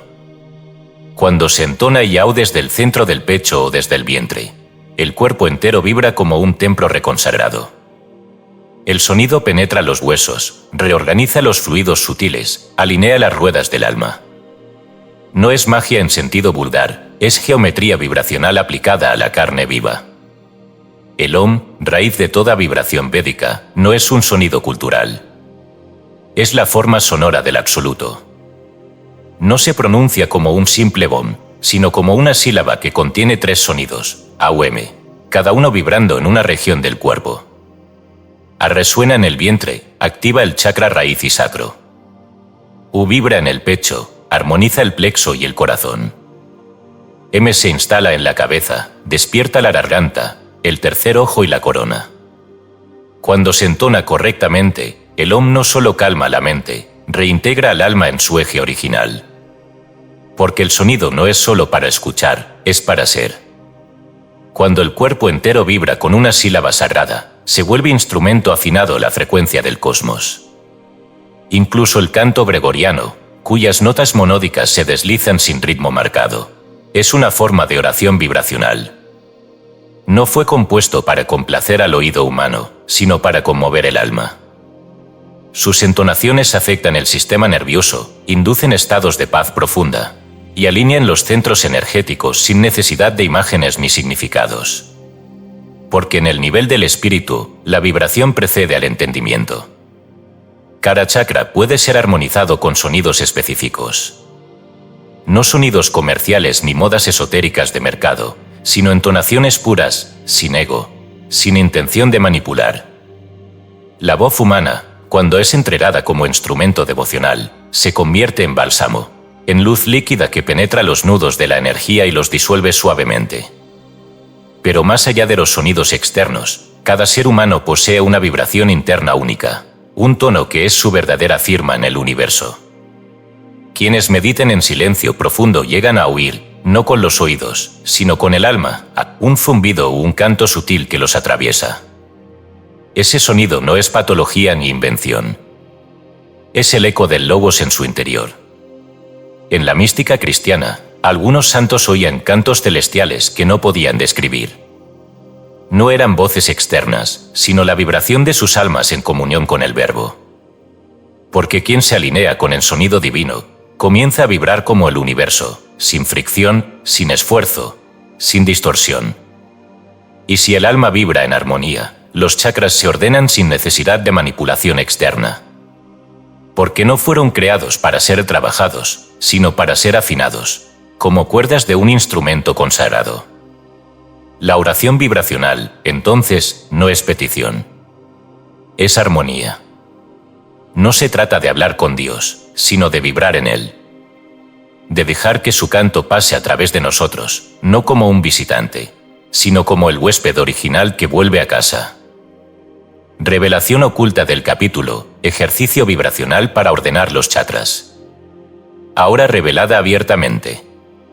Ejercicio, entonación del Iao como alquimia interna. En un espacio de silencio, siéntate con la espalda recta. Inhala profundamente, al exhalar, entona lentamente la sílaba Iao, dejando que cada parte del sonido resuene en tu cuerpo. I, fino, agudo, alto, siente cómo vibra entre cejas y coronilla. A, abierto, medio, deja que descienda al pecho y al plexo. O, profundo, redondo, permite que penetre hasta el vientre. Hazlo 7 veces, como si cada repetición fuese una campana interior afinando un centro distinto. Al final, guarda silencio. Escucha el eco de tu voz en tu cuerpo. Allí está Dios, en el sonido que ordena, en el cuerpo que escucha, en el alma que vibra. Capítulo 12. Ángeles, glándulas y chakras, los 3 reinos unificados. El cuerpo no es solo una estructura biológica, es un templo secreto donde confluyen 3 mundos, el reino de la carne, el reino del espíritu y el reino de los mensajeros. Anatomía, energía y ángeles no son entidades separadas. Son expresiones distintas de una misma inteligencia que se manifiesta simultáneamente en lo visible, lo invisible y lo intermediario. Comprender esta unidad no requiere dogma, sino visión simbólica, la única capaz de entretejer la materia con el misterio. Cada chakra no es un vórtice aislado, ni una rueda flotando en un vacío esotérico. es un punto de encuentro entre una función física, concretamente, una glándula, una función energética, su vibración, y una función celeste, la presencia de una inteligencia angélica que custodia su equilibrio. Swedenborg, el místico sueco del siglo XVIII, escribió que el cuerpo humano es un mapa exacto de los cielos y que cada órgano, cada sistema, está en correspondencia con una jerarquía angelical específica. Para él, los ángeles no eran figuras aladas pintadas en vitrales, sino estados de conciencia vivientes que habitan planos más sutiles del ser y que colaboran activamente en el mantenimiento de la armonía corporal y espiritual del hombre. Por su parte, Saint-Yves de Albedre, el gran ocultista francés y formulador del sinarquismo, enseñó que el cuerpo era una teurgia en carne, y que cada glándula endocrina funcionaba como un altar vibracional donde una inteligencia superior depositaba luz en forma de secreción. En sus textos sobre la misión de la India, reveló que los sabios brahmanes no solo conocían los chakras, sino también las entidades espirituales que los regían desde planos superiores. Así, podemos hablar no solo de centros energéticos, sino de órganos sagrados, de puertas angélicas en la carne. Cada uno de los 7 chakras está asociado a una glándula que actúa como su manifestación física y a una entidad luminosa que actúa como su guardián celeste. Chakra raíz, glándulas suprarrenales, ángel Cassiel. Cassiel, el ángel de Saturno y del tiempo, rige los límites, la estructura, la perseverancia. Las suprarrenales secretan adrenalina, sostienen la supervivencia y preparan al cuerpo para la acción. La presencia de Cassiel en este centro guía la encarnación consciente, ensinando al alma a habitar la materia con dignidad y fortaleza. Chakra sacro, gónadas, ángel Anael. Anael, asociado a Venus, es el ángel del deseo purificado y la belleza creadora. Las gónadas son el asiento biológico del impulso sexual y de la energía generadora. Anael armoniza ese impulso con la ley del amor universal, elevando el deseo a arte, a caricia divina, a creatividad sagrada. Chakra plexo solar, páncreas, ángel Michael. Michael, príncipe de las huestes celestiales, rige la voluntad justa. El páncreas regula el azúcar en la sangre, energía vital disponible. Michael, como guardián de este centro, enseña a usar la energía interior con equidad, a defender lo sagrado sin violencia, a ser escudo sin ser arma. Chakra corazón, timo, ángel Rafael. Rafael, el sanador divino, rige el centro del amor y la curación. El timo, activo en la infancia y en la sanación inmunológica, responde a la vibración de apertura y compasión. Rafael no solo cura, sino que enseña que el amor es la medicina más alta, y que cada acto de ternura sincera restaura el equilibrio del mundo. Chakra garganta, tiroides, ángel Zadkiel. Zadkiel, el ángel de la misericordia y de la transmutación, rige este centro de expresión. La tiroides regula el ritmo del cuerpo, y la voz es su reflejo exterior. Zadkiel enseña que hablar es transformar, que la palabra puede liberar karma, y que toda expresión debe pasar por el filtro de la verdad y el amor. Chakra tercer ojo, glándula pineal, ángel Raziel. Raziel, guardián de los misterios divinos, se asocia con la pineal, glándula que en tantas tradiciones representa la puerta a la visión interna. Raziel abre el libro sellado del alma, revela secretos que no pueden ser enseñados, solo recordados. Su presencia es silencio lúcido, visión sin forma, conocimiento que arde sin consumir. Chakra corona, glándula pituitaria, ángel Metatrón. Metatrón, el escriba celestial, es la inteligencia suprema que transmite la voluntad divina al alma humana. La pituitaria regula el sistema endocrino completo, como un eje maestro. Metatrón no se invoca, se escucha. No se ve, se siente como una geometría que lo ordena todo. Su presencia disuelve el yo y lo eleva hasta el centro de la fuente. Esta integración no es una doctrina para creer, sino una realidad para habitar. No se trata de visualizar ángeles como figuras externas, sino de percibir su inteligencia viva en los procesos internos del cuerpo y del alma. Cada vez que un chakra se armoniza, la glándula correspondiente regula su secreción con más precisión, y la energía vital fluye como ríos sin obstáculos. Y en ese fluir, la voz de los ángeles se vuelve clara, no en palabras, sino en equilibrio, en serenidad, en revelaciones espontáneas que emergen como chispas de certeza. Por eso, todo trabajo espiritual profundo debe incluir al cuerpo. Porque los ángeles no nos susurran desde el cielo, nos tocan desde adentro, activando circuitos invisibles, despertando códigos dormidos, resonando en la arquitectura sagrada de nuestro sistema físico. No hay contradicción entre biología y espiritualidad, entre glándulas y ángeles, entre chakras y cuerpos. Todo es uno. Uno que canta en 7 notas. Uno que respira en 7 centros. Uno que se revela en 3 lenguas, carne, fuego y luz. Revelación oculta del capítulo, ejercicio para integrar cuerpo, energía y presencia angélica. Ahora revelada abiertamente. Ejercicio de consagración trina, mi cuerpo es custodiado por la luz. En estado de quietud, lleva tu atención a cada uno de los 7 chakras, comenzando desde el raíz y ascendiendo. En cada uno, haz una pausa. Visualiza brevemente la glándula correspondiente irradiando una luz sutil. Internamente, susurra. Cassiel me sostiene. Anael me inspira. Michael me fortalece. Rafael me sana. Zadkiel me purifica. Raziel me revela. Metatron me eleva. Siente que no estás solo, tu cuerpo es un altar vigilado, una lámpara encendida por inteligencias eternas. Respira. Escucha. Vibre. Capítulo 13. La ruta de la Kundalini, ascensión de la serpiente dorada. En la base invisible del cuerpo, más allá de lo que puede ver el ojo y de lo que puede palpar la ciencia, reposa un fuego.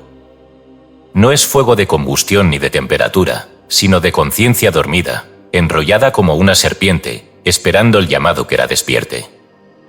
Las tradiciones orientales la llamaron Kundalini Shakti, la energía divina en su forma latente, la potencia que, al despertar, asciende a través de los chakras como un rayo silencioso que reconfigura el alma. Pero este ascenso no es físico, ni sexual, ni espectacular como muchas corrientes modernas lo han deformado. La ascensión de la Kundalini no es un espectáculo místico, sino un proceso vibracional profundo y sagrado. Un acto de regreso al uno. Porque la serpiente que sube no busca mostrar poder, sino recordar a la conciencia su origen divino. El Tantra Yoga, en su raíz más pura, enseña que Kundalini es la madre de la vida interior, el aspecto femenino de Dios que se encuentra en cada ser humano. No es una energía sensual, aunque nazca desde los centros inferiores, sino una corriente inteligente que purifica todo lo que toca. Como dice el Satyekranidupana, antiguo texto tántrico, la Kundalini duerme en el centro de la tierra del cuerpo. Ella es la diosa enroscada en 3 vueltas y media, brillante como el relámpago, sutil como el hilo de la flor de loto. Cuando se despierta, esta energía no rompe ni empuja, sino que fluye como río elevado que va abriendo los chakras uno a uno, no por voluntad personal, sino por resonancia natural con el alma purificada. Y ese ascenso no ocurre una sola vez. Es un movimiento ondulante, un ciclo de espirales que asciende, desciende y vuelve a subir, integrando y limpiando, encendiendo y aquietando, hasta que el cuerpo se convierte en una columna viva de luz. Las escrituras occidentales también conservan esta imagen, aunque velada. En el libro de Números, Moisés, guiado por mandato divino, eleva una serpiente de bronce sobre un mástil para curar a los israelitas que estaban muriendo por haber sido mordidos por serpientes. Hazte una serpiente ardiente, y ponla sobre un asta, y será que cualquiera que fuere mordido, y mirare a ella, vivirá. Números 21, 8. Esta serpiente elevada es figura del Cristo que habría de ser levantado, como él mismo afirma en Juan 3 y 14. Pero también es símbolo directo de la serpiente de la conciencia que, cuando asciende en el cuerpo, sana la división, redime la carne, devuelve la vida. El símbolo de la serpiente ha sido ampliamente malinterpretado. Es cierto que, en muchas culturas, fue asociada a la tentación, a lo terrenal. Pero más profundamente, la serpiente es símbolo de sabiduría, de regeneración, de poder oculto que se mueve con silencio. El caduceo de Hermes, con sus 2 serpientes entrelazadas ascendiendo por una vara central, no es un simple símbolo médico, es un mapa de la columna vertebral, de los canales sutiles Ida y Pingala, y del ascenso de la energía por el canal central, el Sushumna. Cristo mismo, al ser elevado en la cruz, se convierte en símbolo vivo del canal ascendente. No es casual que la cruz tenga un eje vertical y otro horizontal. La cruz es el cuerpo humano redimido, con la Kundalini ascendiendo por la espina dorsal hasta la corona, donde se encuentra con el Padre. Pero este ascenso no puede ser forzado. Todo intento de despertar la Kundalini mediante prácticas agresivas, sexuales o manipulativas, no solo es erróneo, es peligroso. Porque esta energía, al despertar, expone todo lo que está oculto.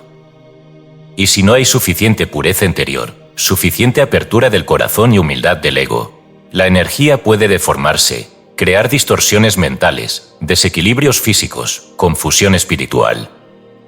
Por eso, los verdaderos maestros tántricos jamás activan la Kundalini en discípulos inmaduros. Porque saben que el fuego no se da a quien no ha aprendido a ser vaso. Y que el fuego no purificado puede incendiar antes que iluminar. La ascensión real de la serpiente dorada es un acto de gracia. No se produce por métodos, sino por preparación interna, por rendición, por pureza vibracional, por deseo auténtico de unión con lo divino, no con el poder. Cuando la energía comienza a subir, no lo anuncia con visiones espectaculares. Lo hace con cambios sutiles, mayor claridad interior, menor necesidad de conflicto, más silencio espontáneo, sensaciones de luz recorriendo la columna, sueños lúcidos, compasión inesperada. El cuerpo entero se convierte en un templo encendido, y el alma, antes fragmentada, comienza a recordarse como totalidad. El último tramo del ascenso es siempre el más delicado. Porque antes de coronar la cima, la serpiente debe atravesar el corazón sin reservas. Debe redimir toda sombra. Debe ver todo lo que ha estado negando. Solo entonces, cuando ha hecho su recorrido completo, se encuentra con su esposo, la conciencia pura que la esperaba en la cima. Ese encuentro es la unión mística. El matrimonio interno.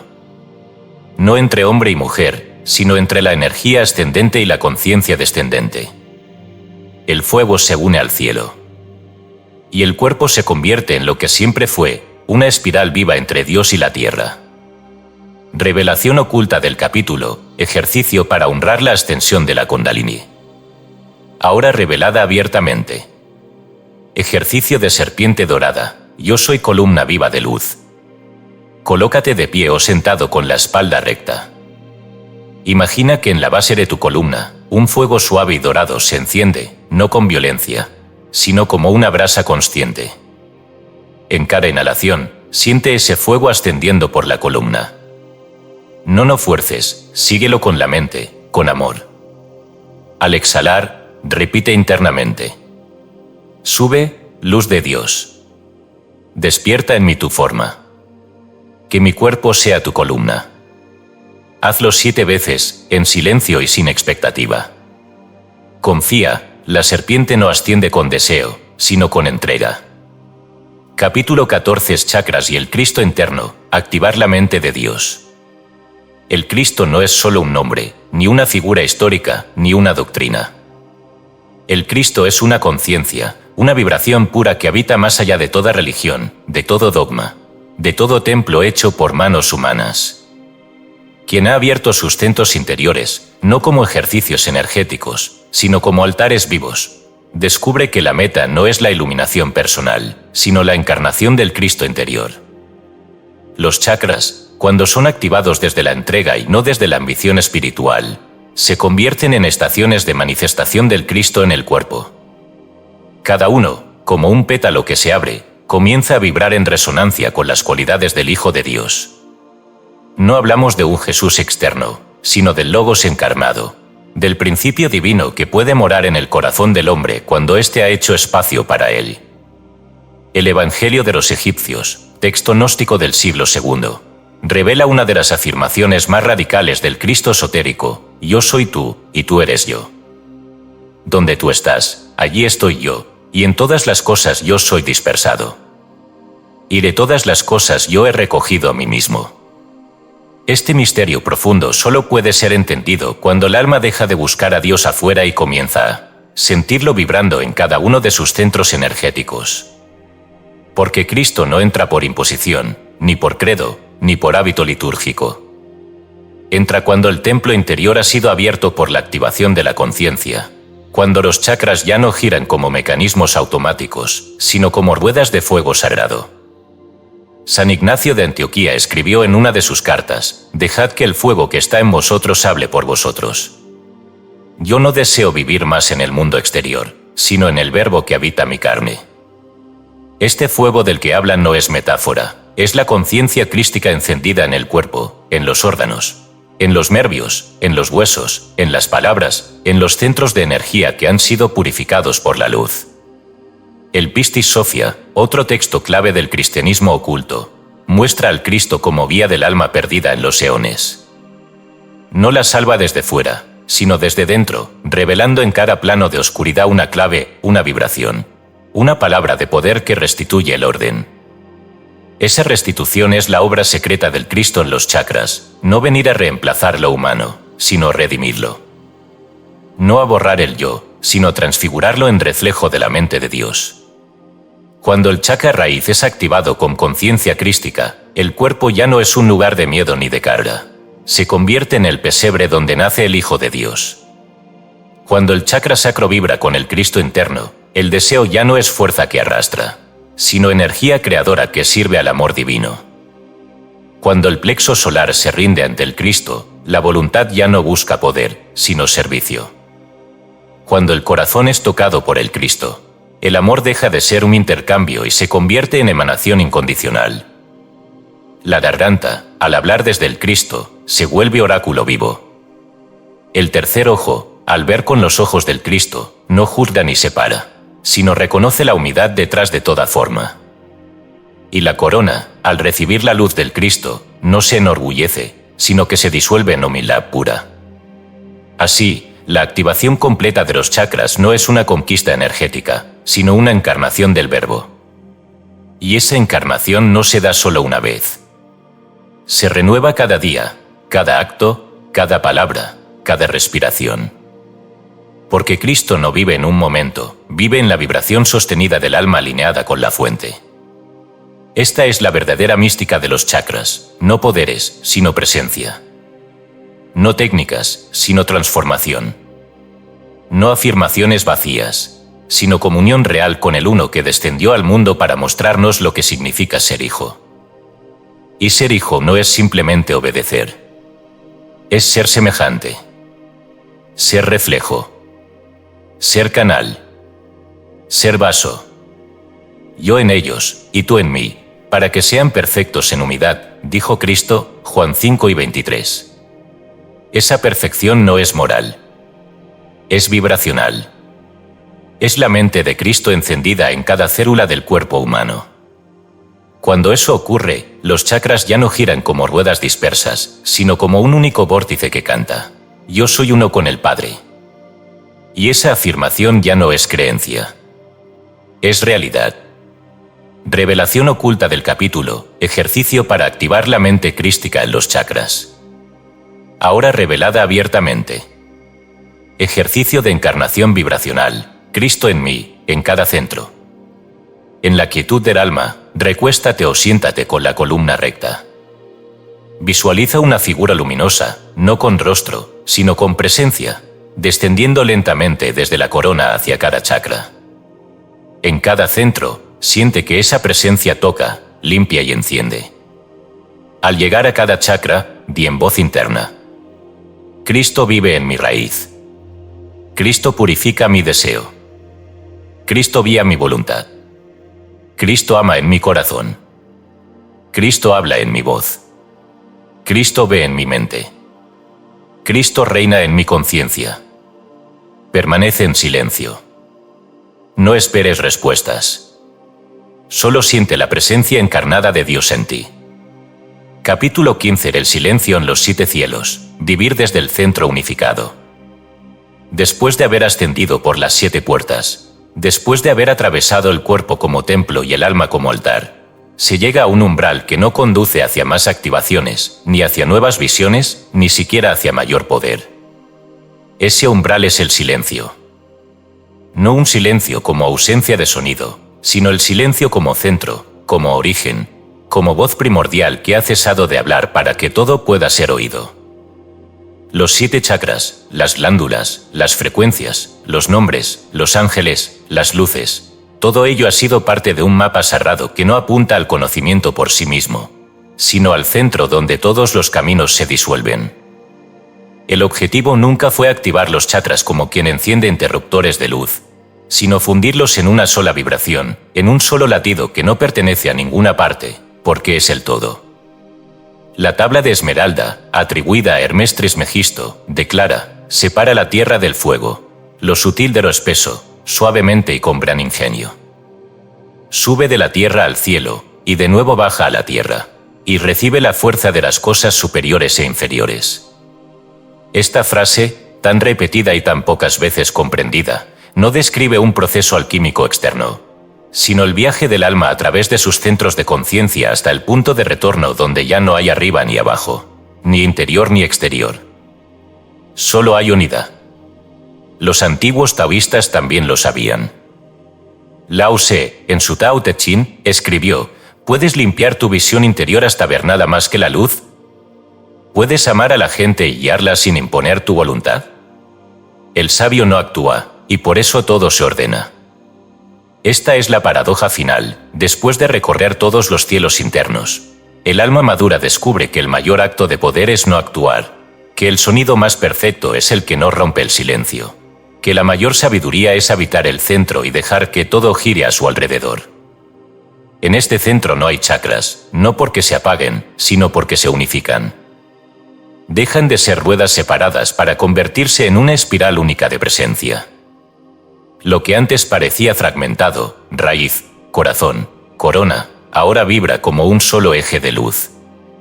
El ser ya no sube ni baja, no busca equilibrio ni propósito. Ha llegado. Esta es el Evangelio de María Magdalena, texto recuperado del polvo del olvido, narra que tras la partida del Salvador, María habló a los discípulos y les reveló: allí donde está la mente, está el tesoro. Y luego añade, en palabras casi susurradas: no impongan más reglas de las que yo os he dado, y no deis leyes como lo hizo el legislador, para que no seáis encadenados por ellas. Esta frase, incomprendida y temida por siglos, nos recuerda que el camino espiritual termina donde cesa la estructura. El silencio que brota en el alma no es vacío, es la plenitud sin necesidad de forma.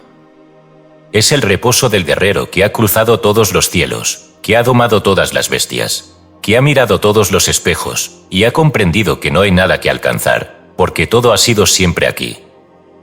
Los chakras, entonces, no son un fin. Son escalones hacia el desapego sagrado, hacia la vibración unificada que ya no gira ni arde, sino que permanece como espacio puro. En este estado, el cuerpo no desaparece, pero se transparenta. El alma no se separa del mundo, pero lo ve desde otro lugar. Ya no hay esfuerzo. Ya no hay técnicas. Solo presencia. Este silencio es el mismo que envolvía al Cristo en la cumbre del monte, cuando se transfiguró sin decir palabra. El mismo que rodeaba a Moisés cuando descendió del Sinaí con el rostro encendido. El mismo que Jesús invocaba cuando se retiraba solo a orar sin pedir nada, sin hablar, sin enseñar. Solo con el silencio vibrando en cada célula. Vivir desde el centro unificado no es retirarse del mundo, sino habitarlo sin división, sin apego, sin necesidad. Comer se vuelve liturgia. Dormir se vuelve oración. Amar se vuelve expansión del uno. Y hablar, cuando ocurre, nace no de la mente, sino del silencio que lo contiene todo. Así concluye el viaje. No con una explosión de luz. No con un clímax de poder. Sino con un susurro que lo abarca todo. Yo soy. Revelación oculta del capítulo, ejercicio para habitar el silencio unificado. Ahora revelada abiertamente. Ejercicio de centro absoluto, donde todos los chakras cantan. Busca un momento de profunda quietud. No te concentres en ningún chakra. No visualices. No pronuncies nada. Solo siéntate o recuéstate y siente todo tu cuerpo como una unidad. No hay partes. No hay centros. Solo un campo vibrante. Respira. Permanece. Y luego, internamente, sin voz, solo con la conciencia, afirma: yo soy el espacio donde todo canta. Yo soy el silencio donde todo descansa. Yo soy la quietud donde Dios se recuerda. Ese es el fin del camino. Y el comienzo de otro que no necesita nombre.